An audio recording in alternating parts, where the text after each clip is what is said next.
శ్రీమాత్రే నమ. జయ గురు దత్తాత్రేయ నమ.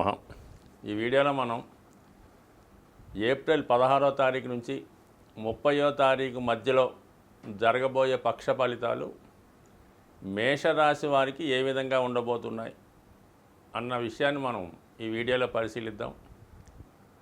మేషరాశి వారికి ప్రస్తుతం చాలా విజయవంతమైనటువంటి గ్రహస్థితి రాశి అందే ఏర్పడడం జరిగింది. భాగ్యాధిపతి గురువు పంచమాధిపతిగా ఉన్నటువంటి రవితో కలిసి రాశి అందే సంచరించడం వల్ల జాతకుడు గత జన్మ పుణ్యం వల్ల ఈ జన్మలో చేసుకున్నటువంటి మంచి ఫలితాల వల్ల ఎక్కడికి వెళ్ళినా చాలా గౌరవాన్ని విజయవంతమైన ఫలితాలని పొందడం జరుగుతూ ఉంటుంది. ముఖ్యంగా అధికార హోదా పెరగడం జరుగుతూ ఉంటుంది. దైవభక్తి విశేషంగా పెరగడం జరుగుతూ ఉంటుంది. పుణ్య కార్యక్రమాల్లో ఎక్కువగా పాల్గొంటూ ఉంటారు. ఇది విద్యార్థులకి ఇంకా చక్కని ఫలితం, ఉన్నత విద్యా యోగ ఫలితాన్ని ఇవ్వడం జరగడం, వాళ్ళ యొక్క నడవడికలో కానీ ఆలోచన విధానంలో కానీ అలవాట్లలో కానీ ఒక క్రమశిక్షణగా మెలుగుతూ రాబోయే పరీక్షల్లో విజయవంతమైన ర్యాంకు సాధించడం, అలాగే ఏదైనా దూర ప్రాంత ప్రయాణానికి కావాల్సినటువంటి ఏర్పాట్లు చేసుకోవచ్చు నిరభ్యంతరంగా. ఖచ్చితంగా ఈ మేషరాశి వారు ఈ రాబోయే 15 రోజుల్లో, అంటే రవి మేషరాశిలో ఉచ్చులో ఉన్నంత వరకు కూడా మరి అధికారులకి విజయవంతంగా వాళ్ళ అధికార హోదా పెరుగుతుంది. ముఖ్యంగా ఇది రాజకీయ రంగంలో ఉన్న వాళ్ళకి విజయవంతమైన ఫలితాలు రావడం జరుగుతూ ఉంటుంది. వాళ్ళకి జనం యొక్క ఫాలోయింగ్ ఎక్కువగా పెరగడం జరుగుతూ ఉంటుంది. ముఖ్యంగా ఆరోగ్య సంబంధించిన విషయాలు అనుకూలంగా ఉంటాయి. సంతాన విషయాల్లో శుభవార్తలు వినడం, సంతానం యొక్క వివాహాలు కానీ వాళ్ళకి ఉద్యోగ అభివృద్ధి కానీ జరిగే అవకాశం ఉంది. అంటే మొత్తం మీద చాలా అదృష్టవంతమైనటువంటి సమయం ఈ మేషరాశి వారికి ఈ పక్షం జరుగుతుంది.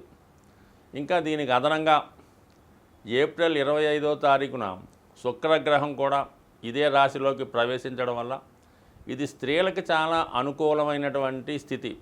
వాళ్ళకి వివాహ ప్రయత్నాలు కానీ లేదంటే వాళ్ళకి ఉద్యోగపరమైనటువంటి ప్రయత్నాలు సఫలీకృతం అవడం, అలాగే వాళ్ళకి విలువైనటువంటి ఆభరణాలు, అలాగే విలువైన వస్త్రములు సమకూర్చే అవకాశం ఉంది. ఇదే సమయంలో అంటే ఇంచుమించుగా మనకి ఏప్రిల్ 25 తర్వాత వివాహానికి సంబంధించినటువంటి పెళ్లి చూపులు లాంటివి ఏర్పాటు చేసుకుంటే ఖచ్చితంగా పరస్పరం అబ్బాయికి అమ్మాయికి నచ్చి తొందరగా వివాహానికి ఒక నిర్ణయానికి రావడం జరుగుతూ ఉంటుంది.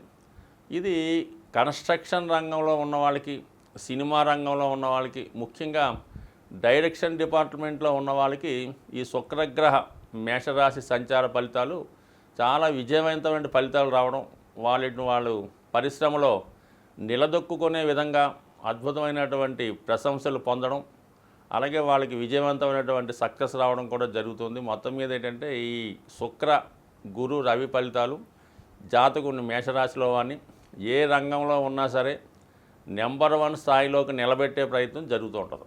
దానికి అదనంగా కుజుడు, రాష్ట్రాధిపతి కుజుడు లాభస్థానంలో ఉంటూ జాతకాన్ని మరింత బలవంతమైన ఫలితాలు, శుభ ఫలితాలు ఇచ్చే ప్రయత్నంలో ఉండడం జరుగుతుంది. ఇక్కడ రాష్ట్రాధిపతిగా ఉన్నటువంటి కుజుడు అష్టమాధిపత్యం కూడా పొందడం వల్ల భూములు, స్థిరాస్తుల యొక్క విలువ పెరగడం, అలాగే భూముల విలువ పెరగడం వల్ల జాతకుడి యొక్క వ్యక్తిగత ఆదాయం పెరుగుతుంది. అలాగే అతని యొక్క ఆస్తి విలువ పెరుగుతూ ఉంటుంది. ఒక విధంగా ఆకస్మికంగా కూడా ఏదో విధంగా స్థిరాస్తి విలువ పెరగడం వల్ల జాతకుడికి మార్కెట్లో విలువ పెరుగుతూ ఉంటుంది. ముఖ్యంగా ఇది పారిశ్రామిక రంగంలో ఉన్న వాళ్ళకి చాలా అనుకూలమైనటువంటి ఫలితాలు రావడం జరుగుతూ ఉంటుంది. అంటే శని కుజులు కలిసినప్పుడు మరి ఇండస్ట్రీస్ రంగంలో ఉన్న వాళ్ళకి కానీ రియల్ ఎస్టేట్ రంగంలో ఉన్న వాళ్ళకి వాళ్ళు చేపట్టినటువంటి కార్యక్రమాలు ముఖ్యంగా ప్రజల యొక్క సహకారంతో వాళ్ళు అనుకున్న కార్యక్రమాలు విజయవంతంగా పూర్తి చేయడం జరుగుతూ ఉంటుంది. ఇది ఎన్నికల్లో పోటీ చేస్తున్న వారికి కూడా జన సహకారం విపరీతంగా రావడం వల్ల 100% ఈ మేషరాశి వారికి మరి రాబోయే 15 రోజుల్లో మంచి విజయావకాశాలు కూడా గోచరించడం జరుగుతూ ఉంది. ఇక బుధుడు తృతీయ షష్టాధిపతిగా బుధుడు వ్యయ స్థానంలో వక్రించి ఉండడం వల్ల ఒక విధంగా ఏంటంటే శత్రువుల యొక్క ప్రభావం ఎక్కువగా ఉంటుంది.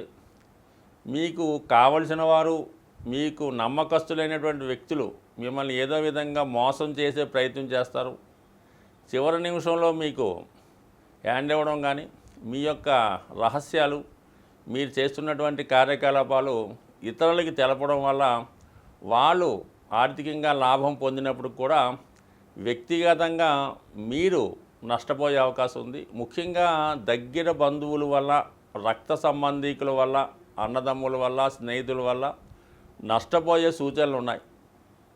నమ్మకైన వాళ్ళే మీకు మోసం చేసే అవకాశం ఉంది. రాబోయే ఇంచుమించుగా మనకి రాబోయే 15 రోజుల్లో కాబట్టి చాలా వ్యవహారాలు చేసుకున్నప్పుడు చాలా జాగ్రత్తగా వ్యవహరించాలి. ఎందుకంటే 12వ స్థానంలో ఉన్నటువంటి రాహు బుధగ్రహంతో కలిసి ఉండడం వల్ల మీ వ్యక్తిగత ఆలోచనలు, మీ వ్యక్తిగత అలవాట్లు, మీ వ్యక్తిగత బలహీనతలు ఇతరులు తెలుసుకొని దాన్ని క్యాష్ చేసుకునే ప్రయత్నంలో మిమ్మల్ని అప్రతిష్ట పాలు చేసే విధంగా వాళ్ళు మరి మీ మీద కుట్ర చేయడం కానీ, మిమ్మల్ని పతనావస్థలో నడిపించే విధంగా మిమ్మల్ని అన్పాపులర్ చేయడం కానీ, మీకు బ్యాడ్ నేమ్ వచ్చే విధంగా ఇబ్బందులు పెట్టే సూచనలు ఉన్నాయి. కాబట్టి మరి ఈ రాబోయే 15 రోజుల్లో మిగతా విషయాలు బాగున్నప్పుడు కూడా వ్యక్తిగత విషయాల్లో చాలా జాగ్రత్తగా ఉండాలి.